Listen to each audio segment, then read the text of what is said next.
Hello and welcome back to Where Are All My Friends? This episode is with Gordyland, who is an artist and a creative director. And his story is a cool one because he comes from a world of music and playing in bands, and then goes to a world of doing more design and art outside of music. He's worked with ModSun, MGK, Black Bear. There's all sorts of cool ties in his story that bring the worlds of art, skateboarding, music all together.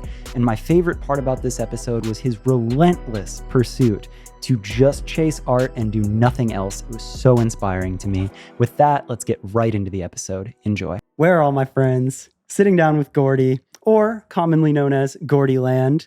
And we had a little debate before we started recording if we say the name, but I feel like you're Gordy. I know you as Gordy or Gordyland. That is the name. It's the name. That's the name. That is. I've been divergent from my government name for about 7 years now. That's what I'm saying. And it's like, yes, I know you do have a proper name and that's the professional way. I get it. I know you're leveling up in your career, but like, you're Gordy, dude. It happened. Or Gordyland. I know. I was just on the phone I had a call I was telling you about earlier. Yeah. Somebody very, very important and high up in the world. He got on the phone and he's like, "Hey, is this Gordy? Or Eric? Gorvin? What is Gordy?" And I was like, "It's Gordy, bro." And he's like, "See? All right, man, Gordy, great to meet you, man." And I was like, "Yeah, that feels better." It's that. That's what it feels like. And I know a lot of really lame Erics, so. Yeah. Luckily, I have a whole thing. Anytime I meet an Andrew, I start out the gate. I'm like, I haven't met many bad Andrews. Don't fuck this up. Don't fuck this up for me. I'm serious, man. It's a name. I'm like, this is a good name. It's not Andy. It's not Drew. If you're going to go by Andrew, like, just like, that's a really good point. Do the community a favor and don't be a piece of shit. Don't fuck it up. Yeah, that's all I'm asking. I don't want to give any bad vibes to any cool Erics out there. I know a lot of cool Erics. Yep. I got some cool Eric friends. The problem is there's too many of us. There's a lot of Erics. There's I have 30 in my phone book. Higher margin of error. Less so Andrews. A third Andrews. A third of the Andrews. Maybe less. Higher margin of error. I like that. Yeah. I thought you were going to say higher margin of Eric. Higher margin of Eric. Interesting. But I'm excited for this episode. Yeah, me too. As if you're watching and not listening, we're in a different space because we are in your creative studio. Certainly. And it is so fucking cool. Yes. Like, we were talking back and forth about doing the podcast, and you're like, I'm so in, but I have this idea. Like, I just got this space.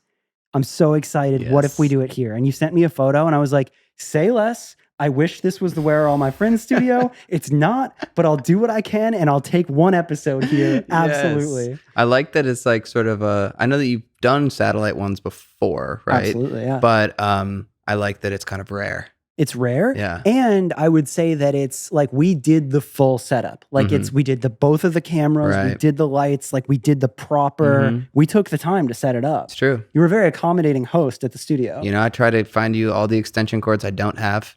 I think we did good. We made it happen. Yeah. So I'm really excited about this. And I think that being here and sitting down here represents a lot of what we're going to talk about. Yes. Because I have watched you level up in your career time and time again. I met you through music years ago. I think we were talking about it. It's got to be Mike Zemer. It has to be Mike Zemer. It's got to be him. He connects a lot of dots. He is a connector. Yes. Yes. But that was like, the amount of life you've lived and things that you've done since those days is crazy. It's crazy. And since then I've watched it, kind of from afar. We'll see each other every now and then, but like I watch it and I'm like, wait, what? And it's more and more and more and all these new things. And you've gone out of music and you've done all these other cool things. You've worked with Girl Skateboards. You've worked with other companies. You've leveled up from, I would call you now a creative director. Certainly. But before, maybe more of just a designer. Correct.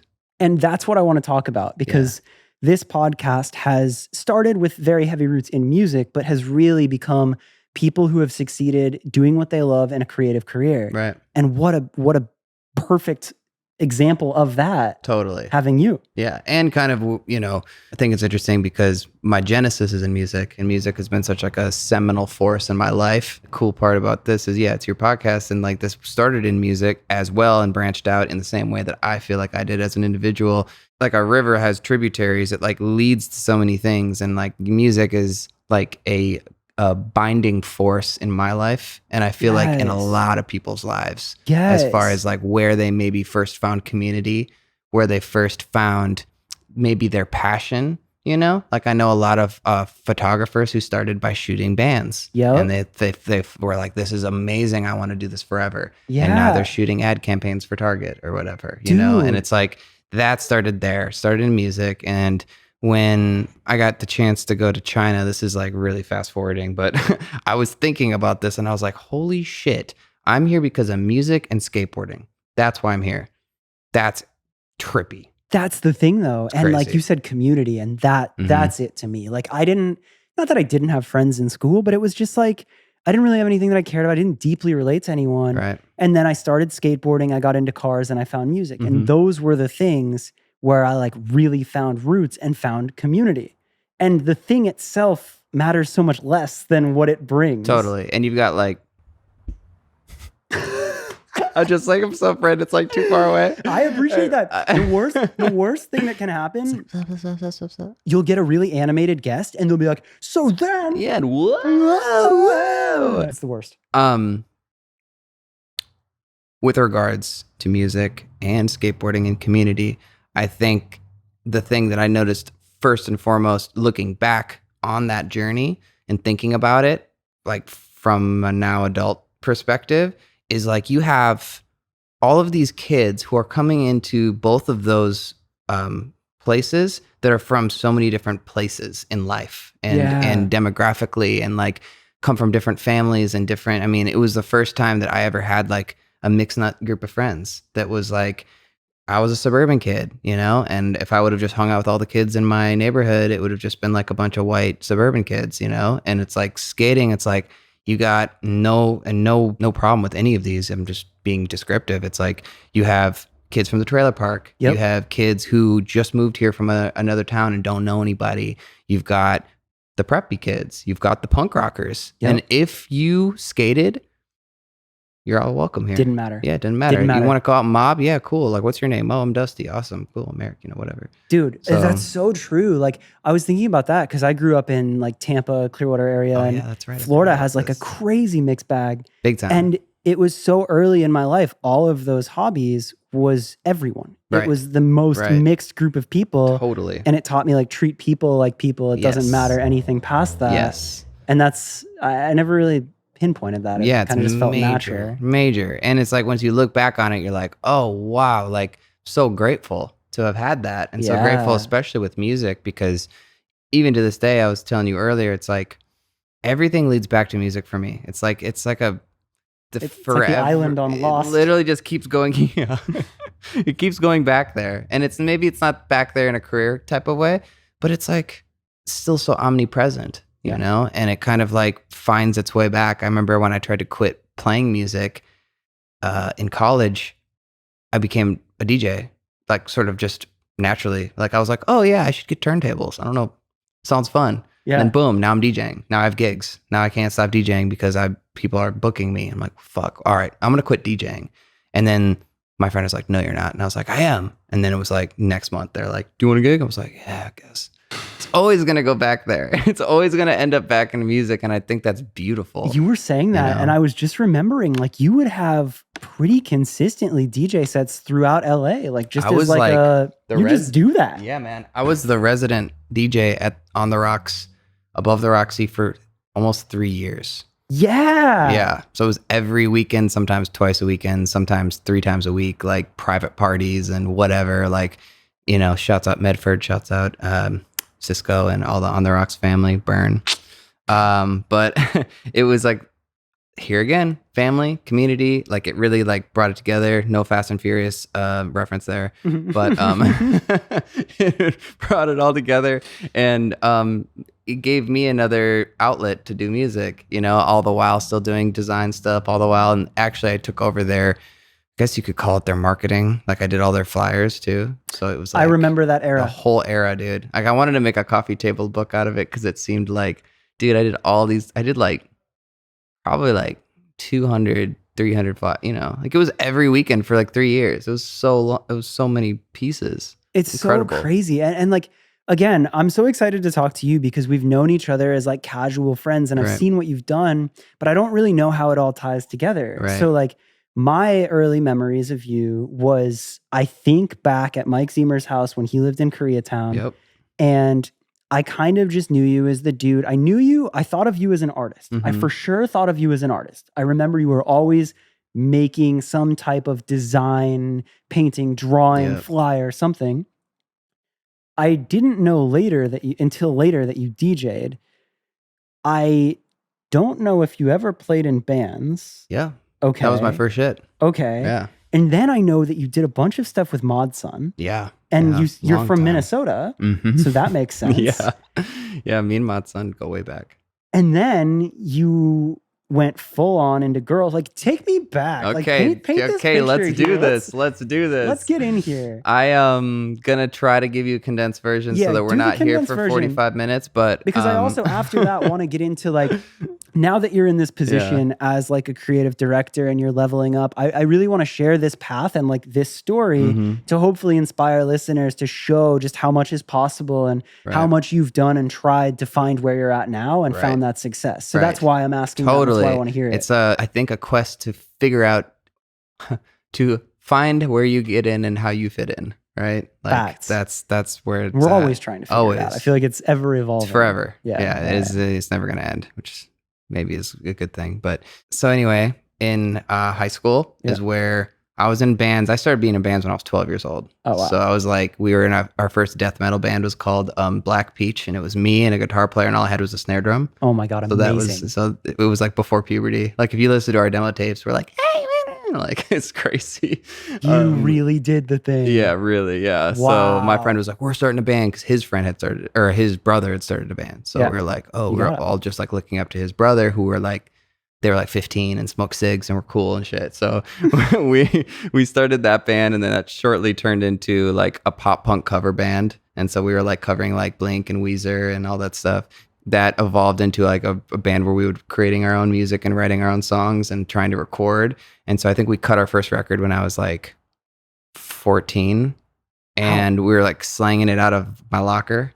And I was like, we were like making money, like putting up show posters, like getting like by 15, we had like 300, 400 person draws at the local community center. Like we were like, holy shit, childhood legends, like in the junior high setting or whatever. So you full sent it. Like that was like, it wasn't like you like stuck a toe into this life. Like we were like, we're going to be rock stars and we're going to get signed to whatever label we were obsessed with at the time. Yeah. You said you worked for Equal Vision. That was one of them. Equal Vision, Drive Through, Vagrant. Like we were like, we're getting in somewhere in there. Like we want to be the next Saves the Day or whatever. That evolved. And then at a certain point, the drummer and the guitar player quit. And my friend Pat, I think, was like, hey, I met these two dudes from Bloomington, Derek and Ray. You got to meet them. They're rippers, and they're a drummer and a bass player, and that's what we need. And I was like, okay, like let's like link up with them. Let's jam. So we go to Derek's house, aka ModSun, his mom's house in Bloomington as like 15-year-olds, and jammed with him the first time. And we're like, let's just play covers and just try to get familiar. And so, a long story short, he was locked in. Ray was great. The chemistry was great. So we were like, we're a band now, like let's do this. And so as 16-year-olds, we formed the Semester and then became like a staple in the Minneapolis pop punk scene for a while. I remember the Semester. Yeah, the Semester. That way, it wasn't even just like Minneapolis area. Like that was, did you guys do some like Warped Tour We hella toured. It was so crazy looking back on that time because I don't know if this is how it functions these days. Yeah. But another long story short is I quit the band when I was in my senior year because my folks, everyone was kind of like, you have to go to college. And I was like, yeah, this band stuff, I don't know. I'm not going to be able to make money and whatever. So I quit.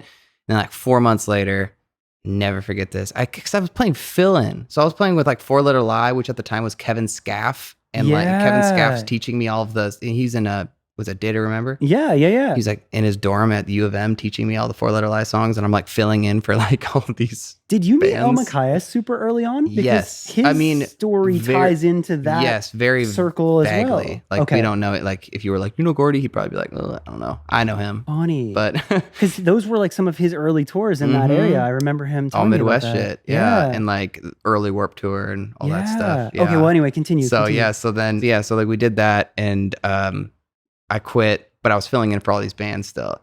And I filled in for Four Letter Lie at what used to be the Quest in Minneapolis, and it was the Ascot Room. And Derek, ModSun, comes up to me at the end of the show, and he looks at me and he goes, you need to be in music, man. He's like, I don't know what it's going to take, but you need to not go to college. Like, I think that you need to join the band again. And I was like, it was just a surreal moment. I'll never forget it. I haven't thought about this moment forever, dude. This is crazy. I love this. Surreal moment. And I was like, I'm getting goosebumps thinking about it right now. But I was like, it just hit me. I was like, you're right. You know, he was kind of like, you're written, like it's written, like, this is your shit. Like, you need to do this. And I was like, fuck, okay. And I think maybe he said that they were trying to book a tour for the summer. Yeah. And I was like, okay, well, they had already replaced me with a guitar player, which is my friend Eric Kranza, still one of my best friends. Another Eric. I know. What the hell? Erics. I know. Too many. We all had nicknames back then, so it actually worked out. No one would call each other any of our government names. I go, well, you already have a guitar player. They're like, let's do keyboards. I've been playing piano since I was like 3 years old. Oh my God. That was like my shit anyway. So I was like, okay, yeah, that sounds fun. And then they ran it past the band. They're like, cool. All right, let's do it. So we started rehearsing. And I went up north with my parents on a trip, and I was like, Dad, I got to go night fishing. Like, I got to tell you something. We're out in the boat, still as hell, just quiet. I was like, I'm not going to college. You know, I'm going to go on tour with my band. We have a 3-month tour booked, full United States tour. And he was like, and I'll never forget what he said to me because I still think about it to this day. He said, that's fine with me. And he's a classic guy. And he's a CEO motherfucker, you know? He's like, that's fine with me. Just know that this is going to be the hardest thing you've ever had to do. And don't think it won't be. And I was like, okay. He's like, if you're prepared for that, I'm down. And I was like, okay.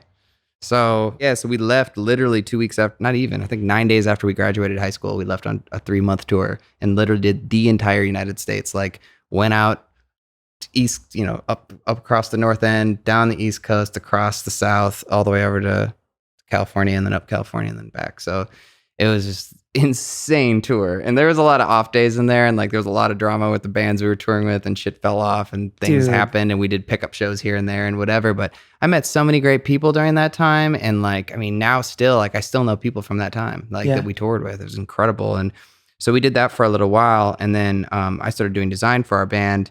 I was doing all the artwork for like the CDs and shit and the t-shirts, and Derek, ModSun, fucking A, put me on Photoshop. He's like, dude, like, try out this. You should try this. And I was like, okay, cool. So I'm fucking around with Photoshop, and then I'm starting to make stuff, and they're like, yeah, this is sick. This is sick. So we started running it, and then other bands seeing our stuff. Well, who does your stuff? And our merch game was insane.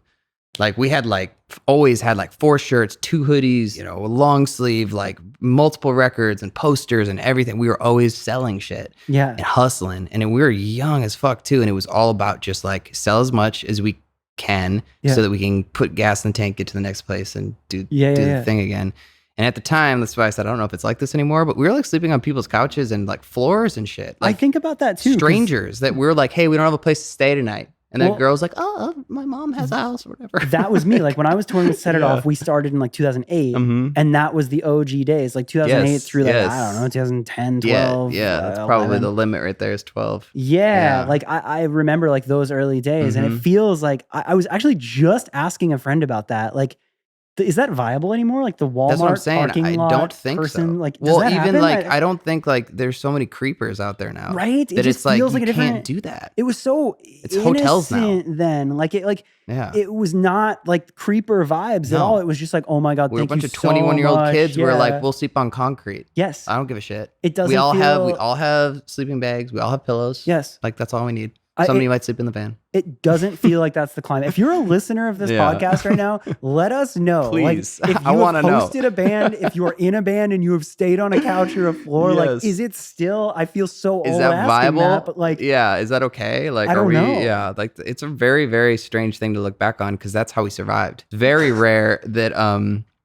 that you had a hotel, because those cost money. 100%. And we were pretty stupid with our money, but we'd rather go to like Buffalo Wild Wings than get a hotel, you know, try to get some good food. We had a microwave in the back of our van that we would pull out at gas stations and plug into the side of the outside of the gas station, go inside, get like a Chef Boyardee can, pour it into like a paper thing, and then like, you know. eat on the side of the road. I think about that exactly. Like that was that era of touring. Yes, and it was. I don't know if we are now old. I don't know. Or if that is still Please let us entirely know. viable. Please let us know. I would love to know. I would honestly love to know. Okay, so wow, Yeah. you were living the band life. And we were in it. And so basically there was a lot of money, I guess, business from that. That was a lot of money at the time. I was like, holy shit, $300. Like, what? You're going to give me that for your Elm Mart?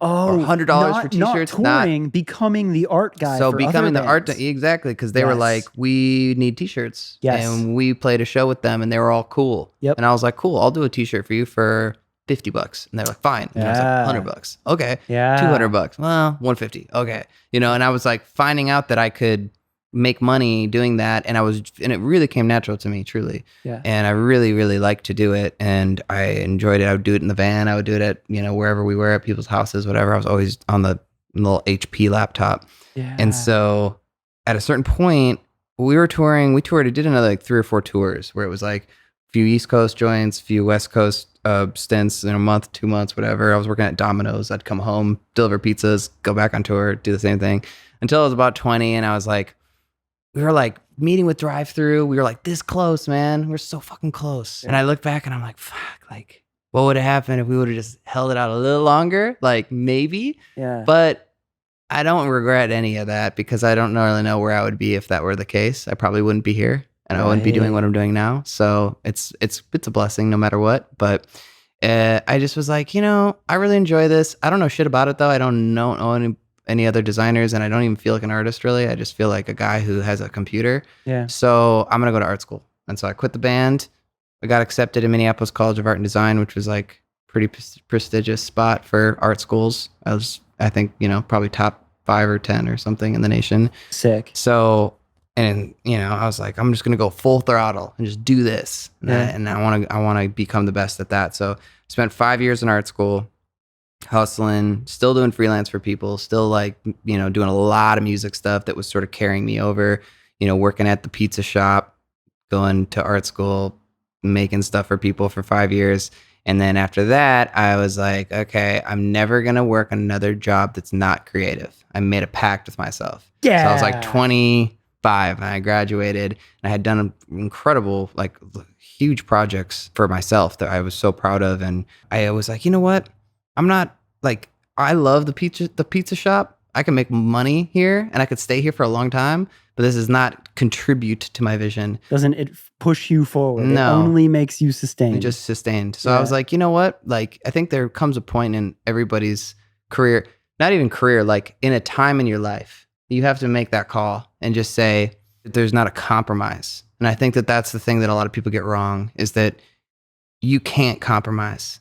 Once you have decided this is what I want to do, if you intellectualize a backup plan, if you're going to go, but it's okay if I don't, I could always do this. It's fine if you want to like make yourself feel a little better inside, I guess.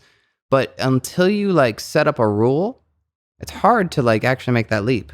So you have to set up a rule. You have to say, no, I'm not, I kept, the words that kept coming to me were, I refuse to do anything but this. I refuse. I'll fucking sleep on the floor of anyone's house before I flip more pizzas. I refuse.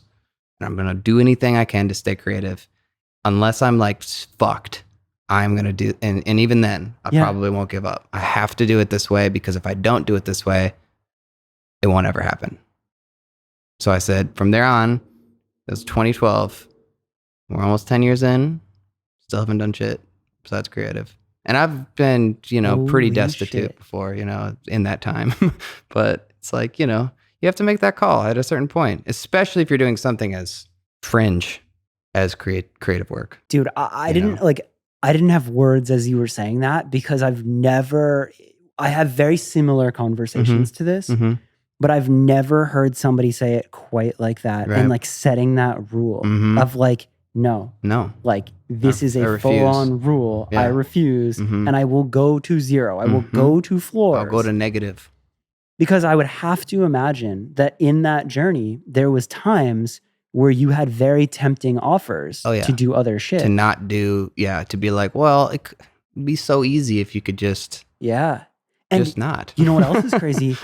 I fucked up because I did the opposite of that. I did a similar path to that. We're very on. I had a corporate job. I made good money, hated it, quit and retired. And I was like, fuck this. I'm never working a job like this again. Right. Didn't say it quite as definitively and did really good and had a lot of time, but then accidentally crept back into getting stuck at a corporate job. And I was so fucking sad. You were like, why did I do this? I knew this wasn't the fuck. Why did I do this? And it was money. Like you had the money and you're thing, like, oh, man. cool. Money will like, always do it. Why am I so sad? And now as I look back to it after I've like realigned, the worst part about it is that was years off of the real progress. It's like what you said. It's like you sustain, but you don't advance. You sustain in this idea of money. Yes. Because you're like, oh, thank God, I don't have to worry about filling up my car. Yes.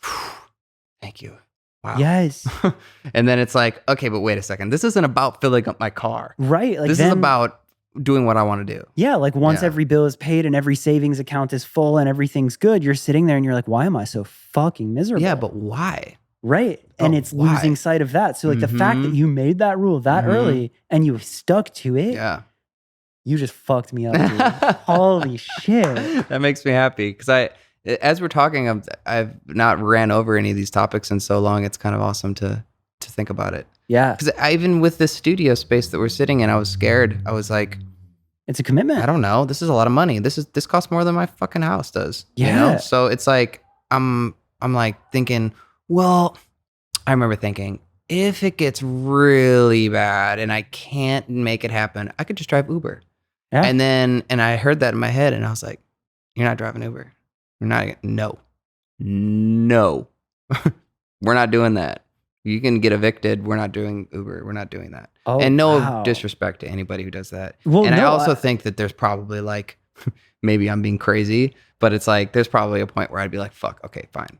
Well, you know, but what's interesting to me is like, I've had that similar conversation in my head of like, all right, cool. I'm going to commit to this and worst comes to worst, I'll drive Uber, right? Exactly. Like that's that back of the mind. But to me, I don't even view that as like that still to me is like, oh, cool, you're doing your thing. So again, here's you with the conviction where you're like, no, not even Uber. No, not even gonna that. Be creative. Because like, all that I could think about was like, so what? I go out for 8 hours on an Uber ride so that I can make what, $200 or something like that, maybe. Yeah, I'm not sure. And then all of that time, all those 8 hours, what could I have done with those 8 hours? What could I have done? I could have built my whole thing. You know, I could have built the infrastructure of my vision. I could have spent 8 hours on my website. I could have spent 8 hours putting together resumes to send to people. I could have just spent 8 hours practicing my craft. I could have spent 8 hours making spec work for somebody that doesn't need it. So I can show people that this is what I want to do, you know? And I could do it poor because I know how to live poor. I've done this before. I'm fine, you know? Dude, but what else what I'm hearing there too, because like, now I'm hearing that and instantly I'm applying that in my head to podcast stuff. And it's like, there's always, I can learn better plugins. I can learn how to mix things better. Thank God that Deanna exists to edit now. Thank you, Deanna. Thank you. But like there's always like, okay, cool. How's the website? How's the promo? I need to promote it better. All these things. And I don't think you get that sense of like understanding how valuable your time is until you really know your product and what you're chasing. 100%. Because if you don't have that defined, you're like, well, fuck, what am I going to do? Watch Netflix for 8 hours? I might as well go drive Uber. But when you have that thing, then that's where your time is Then you're valuable. like, well, if I've got the thing, if you didn't have anything to do, if you had nothing passionate, yeah, you might go, well, Uber sounds pretty good. Yeah. Because what the hell else am I going to do? Yeah. Which is why, no disrespect. Yeah. Like that's also like fundamental. Yeah. And I think like when I drove pizza delivery, that's like my only kind of parallel. I spent like 10 years in the pizza industry, by the way. I spent like 4 years at Domino's and like 5 years at Pizza Luce in Minneapolis. This guy's a pizza pro. I went full on pizza. Can you make a good handmade pizza at home? No. Or is it just now it's I was a driver, man. Oh, I see. I was a driver and a server. Okay. Every time I tried to do it, I fucked it up. So you weren't whipping it up. You were I was the guy. I was the liaison. I was a pizza liaison. That's what I was. Okay. A representative. A representative from the kitchen to the customer. I see. Yeah, I understand. Yeah. A noble role. Yeah. A necessary role. Yeah, necessary and noble role. But I do remember this kind of what I did during the pizza delivery days, which is when I was in the band. I would listen to so much music. And I used the time, and I think about this still to this day, use that time, the dead time, to make yourself better. Yeah. So I dug into stuff I'd never listened to. It's when I got into hip hop. It's when I got into like weird shit like Bjork and like Beck and whatever. And it's like, I just had time. Yeah. And I think about that even to this day. Like if you have like a shitty commute, like I'm a big proponent. I'm a big proponent of taking the dead time that you're bored and you're like, man, fucking hate this commute, or I wish I didn't have to be on the train for this long. I wish that I had a better job, that whatever. Figure out whatever part of that you can manipulate and learn and inject. Yeah. So like when I had to commute to Girl 5 times a week, so 1 hour one way, 1 hour the other way, 2 hours a day, 10 hours a week. Oh. So when I started thinking about that, I was like, and I'm thinking about my hourly, and I'm thinking, I'm losing thousands of dollars a month just commuting. Get there. Yeah. And I'm like, holy and you're spending shit. gas. And I'm spending gas, and I'm spending time and all these things. And I was like, okay, what am I going to do? We talked about this earlier. Audiobooks, podcasts, everything. I just became a sponge. Yeah. And I was like, what? Tell me, neuroscientist, what you have to say. Tell me, marketing expert, what you have to say. Tell me, quantum physicist. I want to know. I want to know. Stay thirsty for knowledge and use the shitty time and place to your advantage as much as you can. Like at the pizza shop in Uptown Minneapolis, it was like I learned how to not let shit get to me. Yeah, in a certain way, and that was like what I took away from it. Every day was like me practicing how to deal with anybody. Yeah, interpersonally deal with fucking anyone and make them love me at the end of it. And like, and that has served me, in a great way, not in a manipulative way, just in a way where you're like, hey, we're all here. It's okay. It's just pizza. Yeah. And I think about it like that. And even today, I'm like, hey, bro, it's just pizza. It's maybe not pizza anymore, but it's still fucking pizza. The sentiment, the idea behind the sentiment is still pizza. Yeah. And there's no reason to get all worked up over something if it's just about pizza. I literally had such a similar thought today where I was thinking about like, I just had a bunch of like stupid shit bothering me. Like nothing really mattered, but I was kind of just like, I could be more productive, whatever. And like, I kind of took a second. I was like, dude, nothing matters. And I was like, but that's a good thing. Yes. Like I was like, nothing matters. Like nothing chill. matters. Like, nothing's crazy pressing. Like nothing matters. But like, don't let that be discouraging. Don't let that make you lazy. Take that and be like, what a fucking great thing that it is that you're here in this time with this opportunity right now. Maximize that. Recently, I was thinking about how this also applies to money. Yeah. I think that's like, we were just talking about money. This can be like, and I think this is maybe a good message for today because it's such a restrictor. Yeah. It's like so hard to get around. And in a lot of ways, it's like, oh, well, if I don't have it, I won't be able to do X, Y, and Z. And it's preventing me from chasing my dreams because I don't have enough money to pay my bills, whatever, et cetera. It's a big piece of the puzzle. Yeah. Huge. Yeah. And it's not, what I'm going to say is not discounting how big of a piece of a puzzle it is. But the idea is that I kind of started thinking is you don't have to worry yourself with that all the time. You don't have to sit around and let that shit haunt you.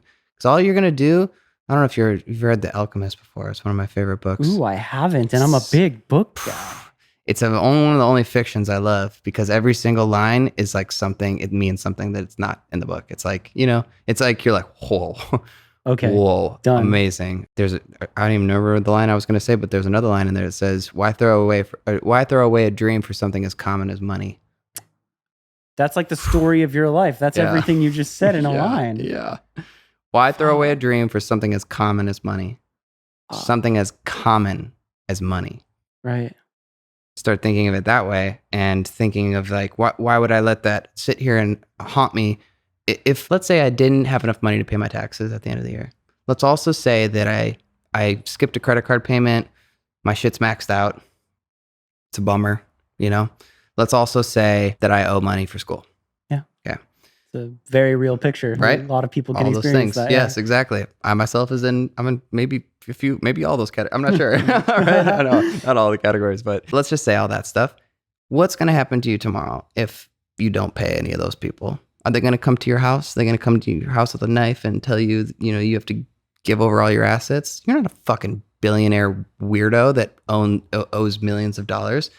You're a common person who owes common money, who's trying to figure it out. So don't turn it into this thing where you're all of a sudden making this a bigger deal than it has to be, and letting it. And the part that I was going to say from The Alchemist is that don't give in to your fears, because you won't be able to listen to your heart. Once your communication with your heart has been blinded, you can forget about all this cool dream stuff and trying to make whatever you want happen, or whatever. You've cut off the communication to the most important part. Dude, that's so powerful. And I agree with that so heavily. And it's something that echoes so similar. Something that I think of is like, if you focus on your dreams, your problems disappear. If you focus on your problems, your dreams disappear. Classic. Same. Yes. But it's that dedication of thought. Yeah. You know, we want to pick up my story from the pizza shop and saying, no, I won't do that. It was in pure dedication to that ideal, right? So it's like, I'm going to go find a job then. And I'd been interning for this agency that did all the environmental work for Target. Okay. So that was big agency. It's still the biggest agency I've ever worked for. There's probably 50 people there or something at the time. But I learned like corporate design like real quick. Yeah. Oh, I was going to ask you a question about college. Go ahead. A lot of people like us, oh, fuck that. You don't need that. You don't need that. But like you put in some time at a very respectable school. Yeah. A lot of time. Did it help? Like, did you go away from that? Like, because I don't know you from then. I know you now as an artist, and I'm like, man can art. My answer changes every year, I think, about my viewpoint of school. At the current moment, I'm pro. Here's the thing: you can't say you're pro school or anti school, because it really there's so many variables there, right? Yeah. So for me, I was surrounded with great people. Yep. I ended up meeting, I guess it would be about 4 of the most life-changing artists that I've ever had a chance to be in the same room with, 2 of which I shared a studio with and a home with for over 2 years towards the end of art school.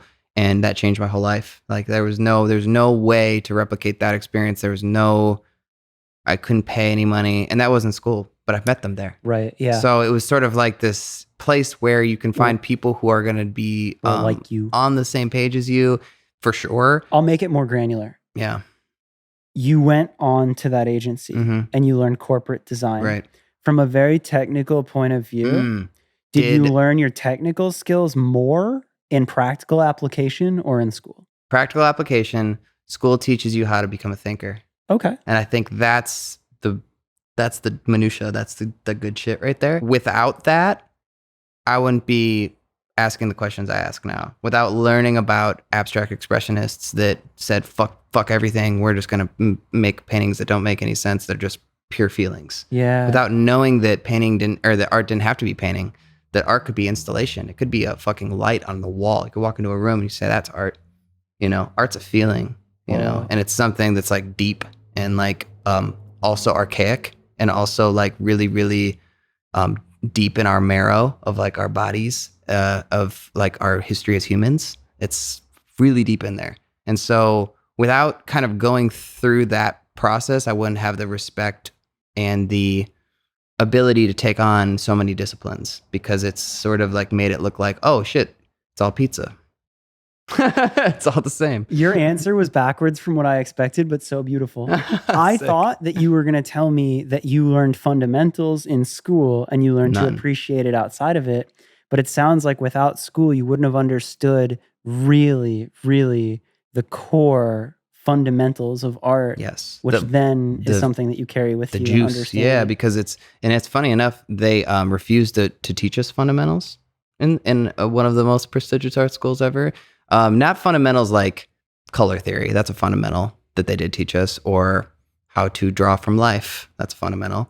But they didn't teach you how to use Photoshop. Okay, that. How do I apply a filter to make it look cooler? So that was when you got to corporate life. That's corporate. That's actually not even just corporate. For me, I had the advantage of doing freelance work outside of it. You were making shirts. I honed that. Wow. And I think that was something that kids early on, I remember my freshman year, kids are like, oh, I don't know how to use Illustrator. I don't know how to use InDesign. And I was like, oh, I know how to use that shit. Let me help you. They would make you go to tutor classes after class to learn how to use the programs, because they were like, we don't teach programs here. We teach ideas. And I was like, that's fucking bullshit. That is kind of I came bullshit. here, but here's the thing. That's a technical school. You want to go learn that stuff? You want to go? see. You want to go push some pixels? You want to do Push some pixels. You want to do some back page ads? You can go to technical school. You want to do a campaign to describe the lifestyle of a certain consumer and a product, and really get to know what you're doing, and to make something that's larger than you and larger than a poster. You know, if you want to really do that, you have to know, or you don't have to go to art school, but you have to be in the mindset. Yeah, that's where I got that of like, this is much bigger. Fuck. You know? And so there's obviously I had an advantage because I was doing so much work. And I think that to me is what I would tell anybody who wants to do. I don't know if, I guess it applies to everything, but like for me in design, I would have never been able to, like, it feels like I'm second nature. I sit down and it just looks like I'm typing. Wow. Because it's like shortcut, because it's like breathing. It's like a language. Like it's like typing. Exactly. I'm fluent. And so that part of it didn't come from school, quote unquote, but school helped perpetuate that part of it because they made you do shit all the time. And some people are like, it's just busy work. Yeah, it is. But you're going move tool, select tool, move tool, isolate, blah, blah, blah, blah, blah. And you're doing that over and over and over and over and over again to a point where you're like, I hate this. But then you're like, whoa, I am so fast. Dude. And that's what I'm able to sell now is like, I'm efficient. I wasn't ready for that answer. I didn't mean to go that deep into that sidebar of that question, but that's really fucking interesting. So, okay. School's a difficult topic. So like I said, it changes for me all the time. Well, thank you for sharing that though, because again, like a huge part of my purpose in doing this podcast is I really want to help people that are in that spot where maybe they've just made that decision of fuck this, I'm only going to do creative things that advance my career. Yes. And any bit of knowledge and perspective and advice there is good. So I'll take it. 100%. But getting back to your story. So you do. So I go to the big agency. I'm working there. Everything is cool, but I fucking hate it because all the walls are white and the floors are clean and no one likes to make a mess. And I wanted to make a mess. And I was in an art collective called Steak Mob. Cool. Is that why you have a steak tattoo? There, baby. There we go. He goes, when I went to get it done, he goes, so I didn't ask you, how did you want your steak done? And I was like, good question. I was like, rare as fuck, and bleeding on the plate. And that's kind of how I like to think of like myself, you know, rare as fuck, bleeding on the plate. Just like it's all out there. So that wasn't the right fit for you because it wasn't a right fit. I didn't like it. It was not rare as fuck. No, it was not rare. It was like very corpo. I learned a lot. Obviously, I'm so grateful for my experience there, but I was like, this sucks. Yeah. None of these people, they all have kids and drive Audis, and I'm like a little dirty like art kid who just got out of like I lived with painters and illustrators, and we would build fires in our attic, which was our studio, and like and you know what I mean, like stay up till 4 a.m, like smoking cigs and like making art. Like I was not agency material, even though I knew how to do it. Right. So I was like, well, this sucks. I hate it. I want to go somewhere else. I found this other agency called Six Speed that did Red Bull and a lot of other outdoor stuff, outdoor lifestyle brands. So Polaris, Crestliner, Red Bull. I think I did some shit for Muscle Milk at one point. It was kind of like a dude bro agency. Okay. It's like very like, everyone's like, hey dude, how's it going? Yeah, bro. Like, there was no art. There was no art or agency in it. It was just like a bunch of like, like he's got a sick camera. Like that guy does graffiti. Like let's hire him. You know, like it was like, that's kind of how it felt. No hate. Sorry, 6 just feet, again, not whatever. Quite your fit. Not my shit. Yeah, exactly. And we were always like, fuck, this sucks. Like we got to get out of here. And then my friend offered me, who ran this streetwear store. He was like, hey, I got this brand that we run out of the streetwear store. It's a sneaker store too. And we also have this screen printing shop in back. And I loved screen printing in art school. So he's like, do you want to come be our creative director? I was like, that's a big fucking title for someone who's only been out of school for 3 years or 2 or whatever. I was like, yeah, let's do it. We can only pay you $1,000 every 2 weeks. I was like, that's not good, but okay.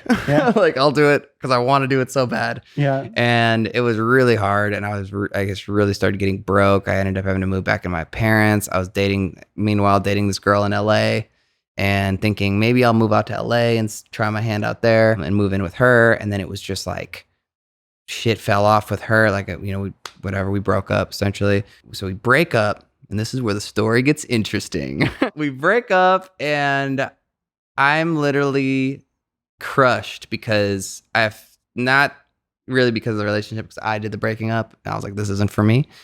but crushed because I was like, I'm going to LA. Like, this is going to be so sick. Like, I want to live in LA. And like, now I can't. Now I'm living in my fucking parents' basement still. And like, this sucks. What do I do? You know? And so my friend Tomas, who I used to live with, one of the artists, his friend Tony had a music studio called Brown Bag Studios. Sick. So he goes, come over to Brown Bag, bro. He's like, just come over, let's record some shit. I was like, all right, you're right. So he's got this beautiful upright piano there and drum set and all this shit. So I'm like sitting at the piano plunking around, and my phone rings and it's ModSun. And this is the day after, bro, and I can't make this shit up. Rings and I'm like, that's weird. I haven't talked to him for fucking ever. Meanwhile, didn't include this, but I launched ModSun with him when I was in art school, like my first year. Yeah, when he went off from Scary Kids. When he was like, I'm going ModSun full time. Yeah. Like, I'm not gonna do Scary Kids anymore. Gordy, I know you DJ. You want to DJ for me? I was like, sure. And he's like, I also gonna need to do some art. You're in art school. Like, will you help me do the art for my record? So we did all his very first art together. First, like 3 or 4 records or mixtapes, I suppose they were. And then I DJ'd all his first shows together. His very, very first show in North Dakota. I will never forget that shit. And it was like my first show DJing too. So it was just like, whoa, DJing for an artist. Yeah. And so that happened. And eventually within a year, I was like, hey, I can't do this. You need a tour. Like, I got to be in art school. Like, I'm here. Like, I'm really committed to this. I can't leave. He's like, all right, respect, all good. So 6 years later, he calls me on the phone and he's like, hey, dude, don't know what you're doing. Like, what's your life like? And I was like, well, great to hear from you. I don't have a girlfriend anymore. I just broke up with her yesterday. I was supposed to go to LA. I'm fucking crushed. I don't know what I'm doing. And he's like, crazy. He's like, I just signed a lease on a spot in North Hollywood, and I was going to see if you wanted to move to California. And I was like, what? He's like, man, he's like, I want to talk about it more, but like, you could like do design for me, and like you could like DJ, like touring with me and just DJ for me and maybe play keys or something. And I was like, oh my God. Yes, 100 times. Dude. Oh my God, this is amazing. Holy shit, the timing. Incredible. And like at the time too, he was like kind of taken off. And my friend Pat Brown, one of my best friends, who we also were in the semester with, was playing guitar with and Pat ModSun. Brown, Sing It Loud, and then has gone on. Is he still tour managing? Sing It Loud, he is, and he's killing it. Yeah, he's gone on to have like, he's one of like the real tour managers. The real ones. Like he tour manages Lewis the Child. Shit. And he's gnarly. Yeah. He's like a pro. Yeah. So he's still tour managing. Mod's still doing it. Everyone's still thriving, which is You great. came up with some legends. Legends, bro. And we didn't even know it, So it's like crazy. Pat was working kind of his right hand man and playing guitar. And so right when I came on, he was kind of ending his tenure and he quit. And I just kind of picked up where he left off and was like, okay, well, here we go, And so like, fuck, man, priceless experience. Like me and Mod, we did all of Warped Tour 2015, which I've never done a whole Warped Tour. What? And that was like bucket list for me because I was like, I had grown up going to Warped Tours. Maybe that's where we met. No, I think it was at Zemer's. I was on Warped Tour 15. Oh, you were? Yeah. Fuck, then maybe it was there. If it was, then it was just like in passing. Right. I mean, we were always hanging with like Riff Raff and shit. Oh my God, that was Riff Raff summer. That was a Riff Raff summer. He would ride ATVs to the stages. And he would like work out outside of his bus and shit. He had that bus wrapped. It looked all crazy. The Peach Panther. Peach Panther. Yeah. Dude, that's crazy. Because dude, if we interacted on that tour, it was like saying hi at right. It was just like seeing, it's like the same thing as like you see people there that I still see people around where I'm like, the Warped Tour, because you kind of like, it's like summer camp. Yeah. That's the best way I could describe Warped Tour, being on Warped Tour. Yeah. Big fucking summer camp. People are like trying to like get with other people, but it's all weird because you're on other people's buses. And then like, you're making friends with like all types of bands. Like, which trailer are you going to hang out back of at man. night? Who's got the party going on? Like who's staying the latest, like all that stuff, man. It's so such crazy. A culture. It's so beautiful. And then we did Europe together, which was like, wow, we got to do Europe. I got to see the world, and many shouts out to ModSun. Dude. The most shouts out to ModSun, you know. That's so much cool. love. I didn't realize just how deeply tied into that whole come up and project and everything you were. Huge. I've always known you guys were friends. I've always known you were close, but I didn't understand. Yeah, like that. literally, I omitted this, but like 15, 16 years old, like we would skip school to hang out at the other person's school. So like I would like skip like class at my high school and then go to his, and he'd be like, oh yeah, this is like my cousin or something from New Jersey. We'd make up a story. Yeah. Oh, cool, welcome. And I would just like funny. sit through classes with him and hang out. It was bizarre. Well, I love too that there's 2 times in, like, I feel like in your story, him being like, you need to be in bands. Dude, he was Like, instrumental with that stuff, and instrumental with like and kind showing of you Photoshop, pushing me into all those directions. Crazy. And you know, he also made me smoke my first cigarette. So he's like a fuck you for big that. brother. Is he older than you? No, he's actually younger. We're like 6 months apart, almost to the day. So I always thought that it was an interesting celestial event because like we're very opposite, and I feel like there was always a good push pull there because it was like he's, you know, we were literally born on opposite sides of the sun. I think that's interesting. That is interesting. But yeah, like, you know, we did so much. I met Bear before he had just released the Afterglow, his first record. Wow. And like met him like that day basically at South by Southwest, and then ended up becoming really great friends with him out here, and like just like you know, that was a beautiful relation, you know, just I didn't even know that friendship was there at all. That's crazy. Man, crazy. I actually wrote about it on my Instagram recently. I saw that. Never mind. I saw the tattoo. Dude, everybody thought that I was pregnant, or like my girl was pregnant, like because I had posted a fucking sonogram picture, but I was just trying to like give him mad love, and then I just had this moment where I was like, oh my god, he's holding the photo with the dad tattoo. Yeah. It says dad on his hand. And I remember that one of the things Mod was like, you should be a tattoo artist. And I was like, dude, I don't know. And he's like, I'm going to buy you a tattoo machine. Like, let's go. So I got a tattoo machine. I started being like the fucking village tattoo guy. Like I've probably given like 100 fucking shitty tattoos. Like my thighs are full of them. Yeah. The junk legs where you're practicing. Yeah. Oh and all yeah. that. Nasty. Amazing. I have like the S. On my, you have the high school S? Yeah. Oh my god, that's amazing. Yeah, I can't find it. But yeah, so anyway, Bear was like, oh, you have a tattoo machine? And I was like, yeah. And he goes, you should tattoo my hands. And I was like, Bear, I've never given a tattoo to anybody before. Like I've only done it on pigskin, and I've done it on my thighs. Yeah. He's like, it's all right, bro. I trust you. He's like, I'm trying to get these mom and dad like looking better, because it was like stick and poke looking. He's like, I just want to like look cooler. I was like, okay. So I just drew something on in ballpoint pen, and I was like, is that cool? He's like, yeah, that's great. Yeah, that looks great.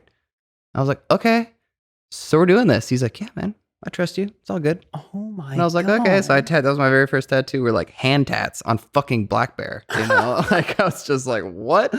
Okay, dude. God, the people like, that you have run with and come up with. I know, it's incredible. And still, like, much love to Bear. I haven't seen him since COVID because of COVID. Yeah. But much love to him. He's got a second one on the way. I'm just so psyched for him. And you know, and that's actually also I met Kells during that time and had like this weird short stint of like engineering for him. What? It was like we had a studio in the house. Like we lived in the canyon. We lived in Laurel Canyon. And he would like hit me up like late and be like, yo, I got some stuff. Like come through, whatever. It's like we would just track together, you know, at night sometimes. What? It was a trip. Total trip. The energy though that I get from you, and I always have, is like you're just so down to go with the flow of these things. And it's so crazy to hear what that's brought. Yes, that's a good thing to talk about, because I think without that element of like saying like, oh, fuck it. You know, without that element, like it's hard to get along. Like you have to like, in The Alchemist it calls it omens, to mind your omens. So the omen come by, you can ignore a few, but if you keep ignoring them, they're going to stop coming. Sooner or later, they're going to stop coming if you ignore them long enough. So if you can just mind your omens, and they come through, like that was like, I knew how to use Pro Tools. I know how to use DAW, like anything. I know how to use Logic, all the shit, like they're all the same. But it's like, I wasn't like crazy. Like I just knew how to do what I knew how to do. Yeah. So it was like, he'd bring over a bunch of beats and I would know how to set up like the basics like compressors and autotune and all this shit, and we just track and I'd send him bounces, and it was really just demos and stuff, you know. Yeah, but still. But actually, a funny Kel story. I was telling this earlier. I think I was there for like the moment where he was like, "Fuck, I need to be a rock star," and it was at Webster Hall in 2015 or 16. Maybe 16. We were at New York, Webster Hall, the mid-size room, and we had just played we were playing a show, and we learned that Kels was in town. So we were like, oh my God, Kels in town. We had a song with him at the time, Shoot Him Down. He's like, we got to get him through. We got to have him come play. And so he came through, obviously, and played the song with Mod and rocked out. And it was towards the end of the show. It was kind of like a, crowd pleaser type joint. And so he like turns around and goes, does anybody got a guitar? And I was like, yeah, we got a guitar right here. I was using it. He's like, okay, do you know how to play All the Small Things? I think it was, or it was that, or What's My Age Again? I think it was All the Small Things. And I was like, yeah, I do actually, because I grew up in pop punk. Like, it's of course, just like back of my hand. Yeah, and I was riding a bike. Yeah, I was like, okay. I was like, I'll play bass. And I was like, Clue, fuck yeah, Clue. Like the drummer, he's such a beast. But I was like, I don't know what I said to him. I was like, it's all good. I was like, just start with this. Just go da-dun. And then we're going to like this. And I was like, tempo, just go straight ace, like just ta-ta-ta-ta-ta. And I was just giving him this. We're on stage. I'm like giving him this lowdown. And he's like, hey, I think I know the song. I'm like, all right, great. So we played that song. Kels is like fucking just full rock star mode, like losing his mind, like just like doing the Kels thing and ripping. I just remember being like, whoa, I did not know that this was in MGK. Like, this is super rad to watch. And I don't know, I can't confirm if that's like the Y'all point. accidentally rock starred Machine But Gun I was Kelly. like, did we just change your whole plan, like, and your trajectory? Like, maybe, I have no idea. He continued doing rap, for a while still, but yeah, we see cool. Where that's at now. It was interesting. Yeah, I was like, whoa, because when he made the switch, I was like, everyone's like, whoa, what? He used to, and I was like, it's not really as crazy as you think it is. It looks pretty natural, actually. Dude, that's insane. Same thing with Mod, honestly, because they were both doing hip hop. Like, I mean, it was rad. They both had great runs, but they feel like they've really found their pocket. Yeah. With what they're doing now. Well, yeah, exactly. Which is cool. Yeah, it's almost funny too to think about Bear, because it's the opposite. Like he came from like emo, like singer-songwriter, and then went to like the hip-hop side, and that's his pocket. So clearly. R&B. I mean, his shit is just fire. Like, being in a studio with him like changed my life, because he's like what I consider myself of design and like art and stuff like that, where I'm like fast worker and I know how to get through ideas quickly, and people watching me work and they're like, whoa, how do you do that? Whatever. That's Bear in music. Wow. Just a beast. I've never seen somebody. I mean, he knows how to make his own songs, cut all his own tracks. Like, I mean, he's not like this like diva that walks in and goes, can I get more on my headphone? Like, he knows fucking everything, and he's musically like a genius. Like, he was an understudy, I can't remember of who, for his vocal stuff, and like his chords that he uses and his compositions and his melodies. I mean, he's a true artist. I mean, he's a true beast. Real sees real. That's incredible. Cool. That's I was cool. Just like, whew. So yeah, lots of that. It was so much fun the first 2 years. But going back to being, I'm only gonna do this. I'm never gonna get a real job. I was fucking broke. Broke. I was in LA, but just capital B broke. Yeah. Right. I was on food stamps. Broke. I was broke. Hate saying that word, because it's not good to like put that shit out on yourself.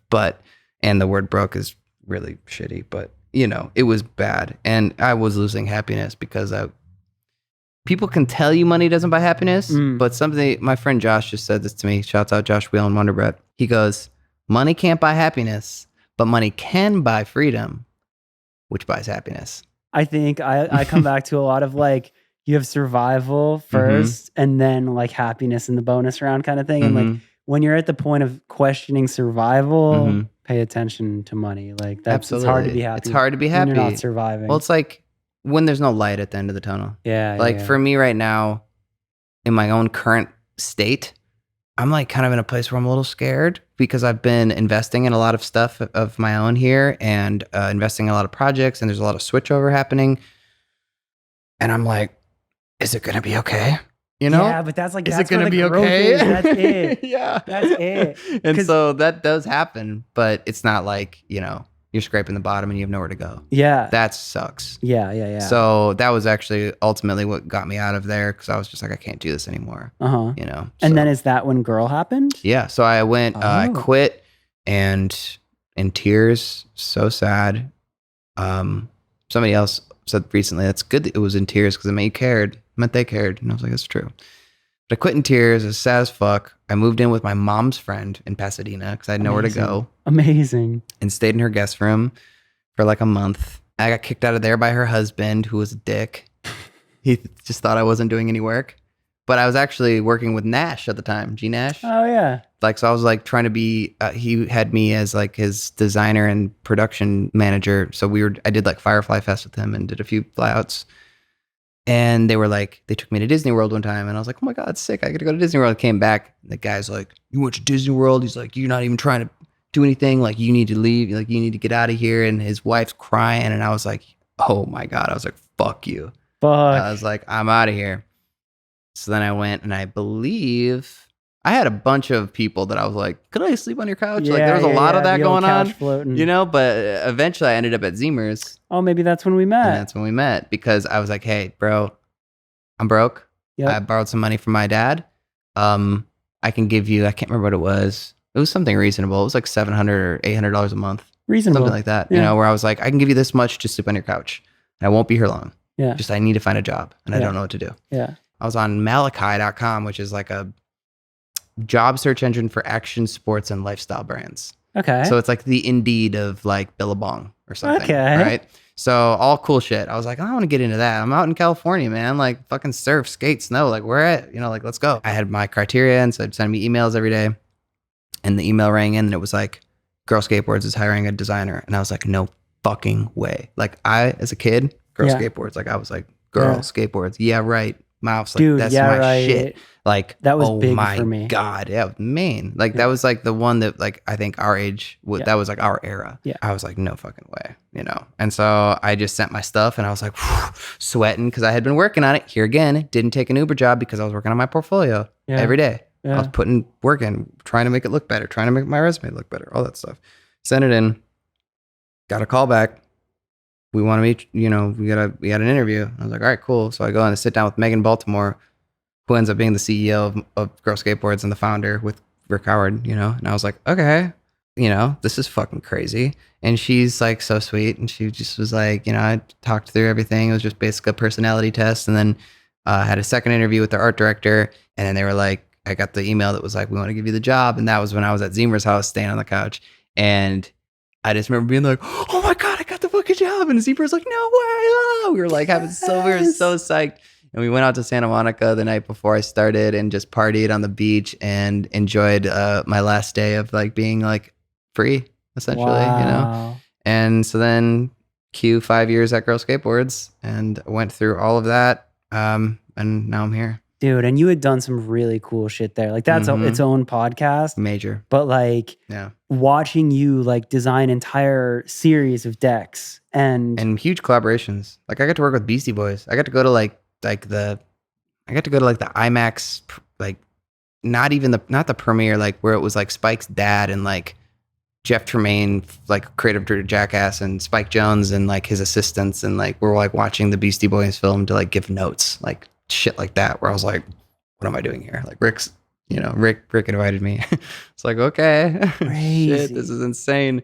But, you know, working with massive brands too, you know, like Sanrio, like doing the Hello Kitty stuff, you know, working with them, or working with Modernica or Bodega. But like, so many people. What I noticed in that era was just like, that was such a beautiful platform for me to watch you be an artist. Right. Because I'd watch you post, and I'd watch you like all of these pieces of work that you do. And the skate deck is so universal, right? Like, you can really see who an artist is. Yeah. It's like, it's all an even playing field. And so many legends have done some amount of design on a skate deck. Yes. And seeing your art on that and seeing that evolution, that was really fucking special to me. It's rewarding too, to be a part of it. A lot of people's like, you know, whenever I describe it to people, they say, oh, that's a dream job. Yeah. I'm like, it is a dream job, you know?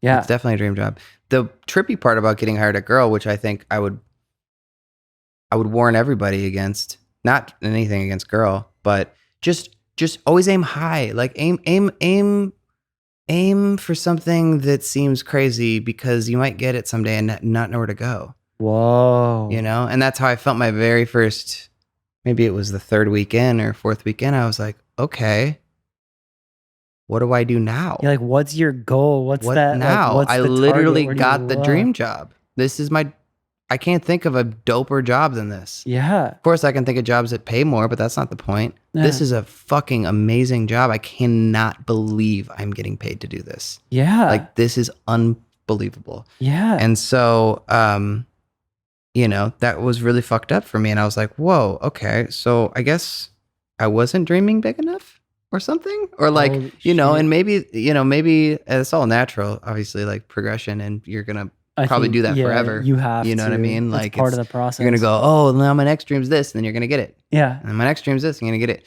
But, you know, knowing that you're capable, I think like the thing that blew my mind was like how many times I've blown my mind, you know, and been like, I don't even believe it.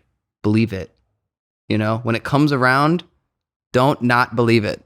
Believe it, because it's happening right now. Oh my God. Not unbelievable. It's fucking real as hell. It's right in front of you. It's happening to you in your life. Like, believe it, and believe that the next time you can do it too.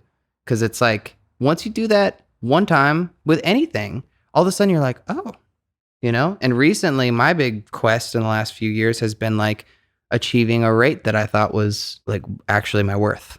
But scary, because you're like going, I really need this job. Yeah.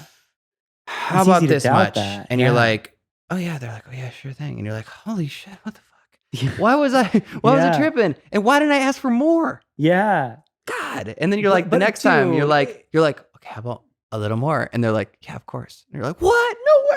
But this shit. There's two things to that. Is one, we came from music, and like when you're working with the lowest, I'm not saying all of music is the lowest everyone's tier, got $1,000 for their budget, and it means the world to them. Right. Like the lowest budget things are the hardest clients, and it's the most 100%. revisions, and it's all of that. And you get in your head and you're like, well, damn, if it was this hard to make $1,000, then oh my God. How am I going to do 20? How am I going to do 50? Like, how's this going to work? Like, oh my God. And it's also easy in those moments. It's like, yeah, cool. You know, once you've accomplished it, once you've quoted it high and gotten it a couple times, sure.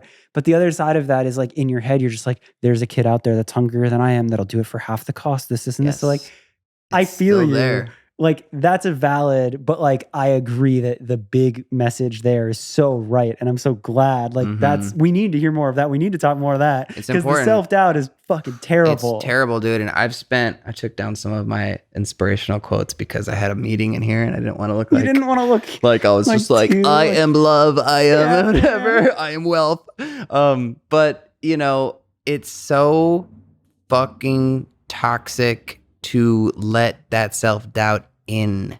Yeah. Because no matter how inadequate you think you are, or unprepared, or uncomfortable, unable to perform, no matter all that stuff, you are not those people looking at you.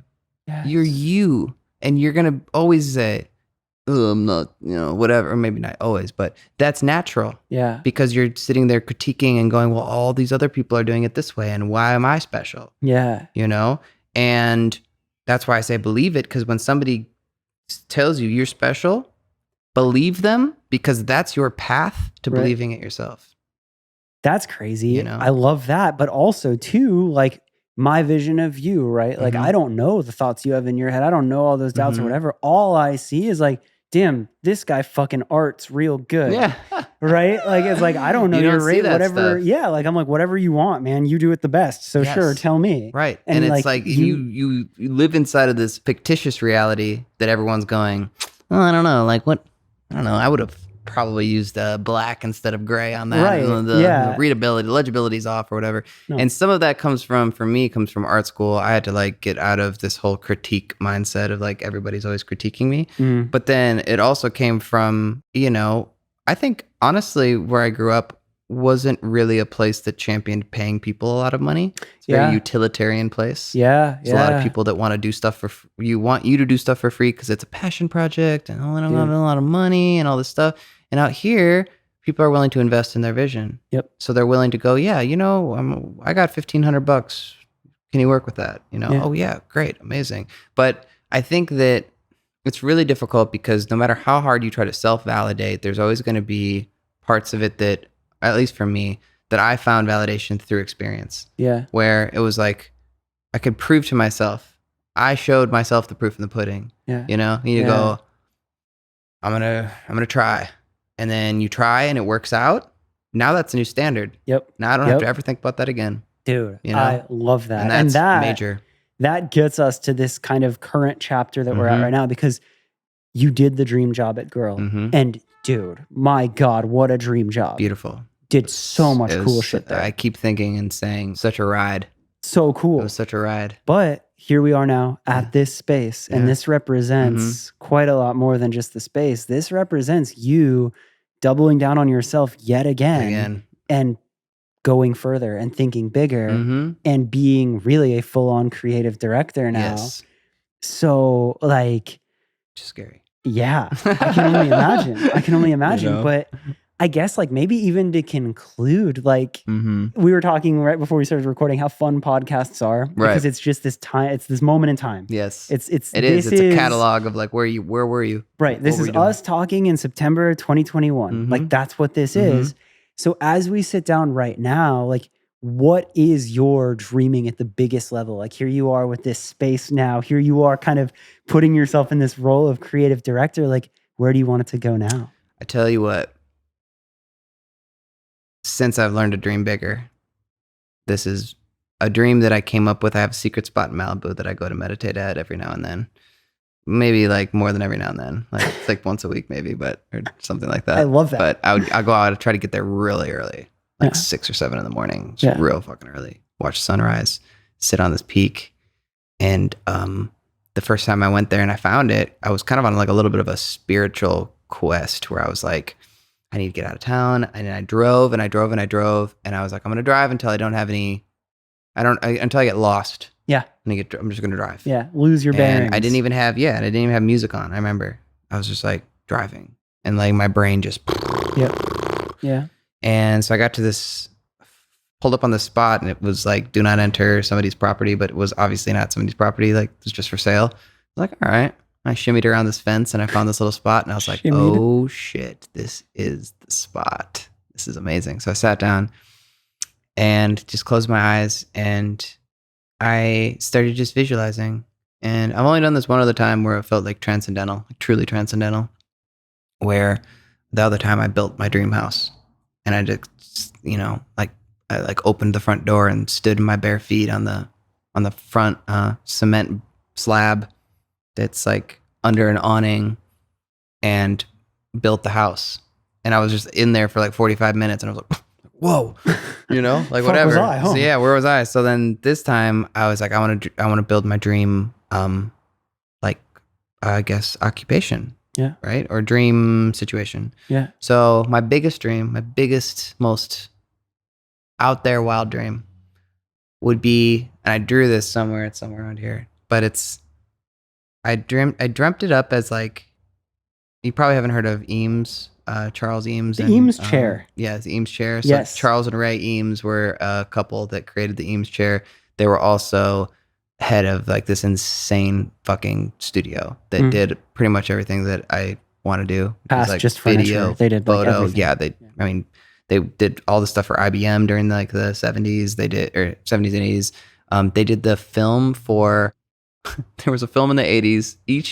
During the Cold War, Russia and the United States gave each other films to learn about each other as a way of diplomacy and trying to like cool the shit off. So we had to watch a Russian film about Russia, and then they watched an American film about America. All of this is pretty much propaganda, but it was the thing that they did. So they said, Eames, we want you to do this film. And so Eames goes, okay, I'll do this film, but I don't want to have it be one screen. I want to do, I think it was 7 screens. I want to do 7 screens because there's just too much to cover in 10 minutes or whatever it was. And so there's 7 screens. It probably went through like 1,000 highway interchanges and beach spots and all this stuff. My point being, incredible design studio, and something that was truly governed by play, recess, feeling like, you go in there and you just are like, where am I?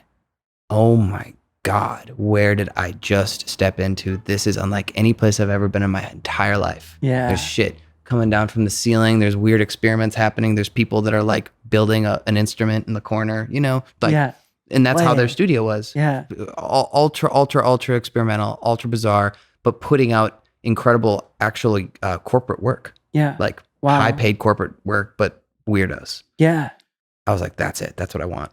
And so I dreamt up this spot that was like that, where it was like a 2-story white building facing the ocean that had, and then it goes down, it drops down as it goes down the hill.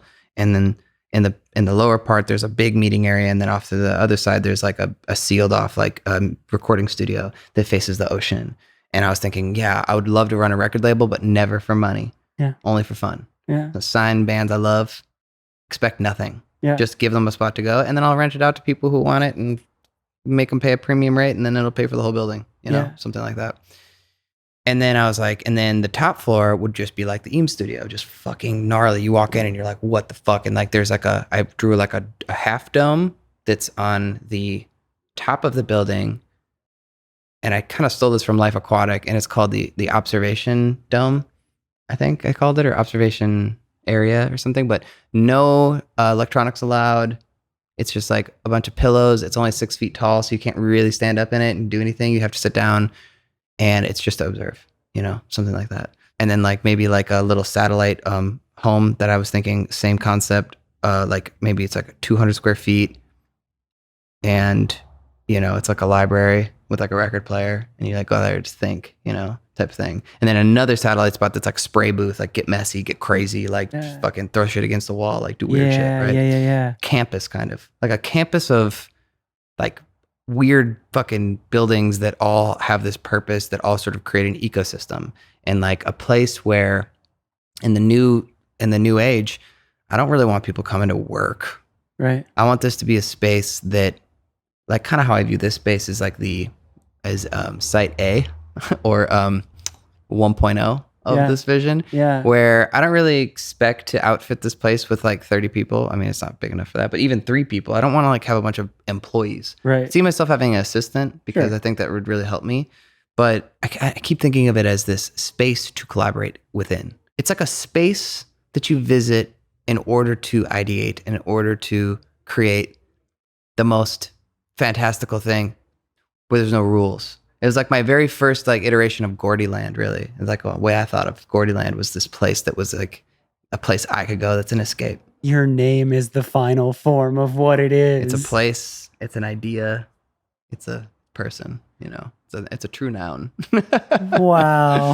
I don't know if it'd be called that, but that's kind of how I view Gordyland, where it's just sort of like the first place I found a refuge, That was the coolest fucking answer I ever could have expected. I was ready for you to be like, well, like I want to get a client that does this, and this, and I'd like to level this up and install lights and stuff like this. And you're like, okay, I've built a world. Are you ready? I built a world. I just need a plot of land. I need some funding, but it'll work out. And I think all the while too, I've always been interested and thought that I've looked up to, with all the people hate him all the time, but Shepard Fairey, because he bridged the gap between doing something that was artistic and something that was rogue, and he came from graffiti and all these things, but he sold it as a commercial. Yes. Commercially. Yeah. So I have no desire to just strip away all my clients and say, I'm just gonna only work for private publishers and people that will allow me to do whatever I want to do. I think the true challenge, if you can wield your sword enough where you could work for AT&T and create the most incredible, groundbreakingly beautiful, visually spectacular campaign that cuts through, that still does the job, but it's beautiful. I think that to me, that's the apex. That's like, if you can do that, you're the best that ever did it. That's what I want to be. Fucking sick. Holy shit. Dude, I had the feeling that this would be a good episode, but like, we've never talked about any of this stuff. Really? Like, I mean, you know, like we never gotten that deep on anything. Like yeah, no exactly. Doubt. Yeah. So I'm just like, the amount of respect that I have for you, and like how I'm so inspired now. Like I'm hearing all of that and I'm like, I need to think bigger. I need to play. That's the biggest currency right there. The best currency is to be inspired or to inspire. And like just how that is a huge takeaway. And then also just how truly you have committed to being an artist and nothing else. Yes. Like I'm just like, wow. Okay. Yeah. Yes. Yeah. It's like I heard somebody say, Eames actually said, to be called an artist, you have to earn that. Yeah. You have to earn that. It's not something you can just call yourself. You have to earn it. And so every day I try to figure out how to earn it. You know? It's so good. And I think too, that's like also rad because it's not limiting. I love it. You can do whatever you want. Dude, I love it so much. Thank you, man. You're very welcome. This was so much fun. Pleasure. I love doing these things, so I appreciate you having me on. Dude, it was absolutely amazing. And just to very, very much conclude, where can everybody find you if they want to follow? So on Instagram, I'm Gordyland. Yep. Gordy Land. On brand. Pretty cool. Also that on Twitter. My website currently is gordy.land. Oh wow, because land is it's somehow. That's great. Yeah, pretty cool. So good. And I'm launching my studio soon. Cool. So it's gonna be really cool. I mean, I have a name and I've got the domain and I got the handles. I'm just sort of, I wouldn't want anyone to go there yet because there's nothing on there. What I'll do is I'll update once it's live. Yeah. I'll go back into the podcast and I'll update all the links in the description. Cool. Perfect. So if you're listening to this on day one, maybe it's not it's there. probably not going to be there, but if this is a legacy listen and you're listening back a little while, go check. You're going to go see it. Yeah, it's going to be beautiful. Dude, thank you so much. Appreciate you, dog. This was amazing. Thank you. So there you have it. Gordy's episode. Again, I was so inspired by this one. His genuine love of art and his pursuit to do that and nothing else is one of the coolest things ever to me. If you made it here to the end and you got some value out of this episode, there's a couple things you can do that are so immensely helpful. The first one is subscribing wherever you're watching or listening, YouTube, Spotify, wherever. The second is telling a friend about it. Doesn't matter if you share it on social media, a screenshot on an Instagram story, tweet it, or legit, just take the link and text it to a friend that you think might also be inspired by it. If you want to go above and beyond, there's a Patreon with some bonus content, extra clips, extended episodes, playlists that I make, and I'll mail you some stickers and postcards. That's patreon.com/whereareallmyfriends. And lastly, if you enjoyed this one, make sure to hit Gordy up as well. He would love to hear from people that got something out of it. His Instagram is Gordyland, and I'll put a link to all of his other work in the description. Thank you, as always, for listening. I'll be back next week with another episode.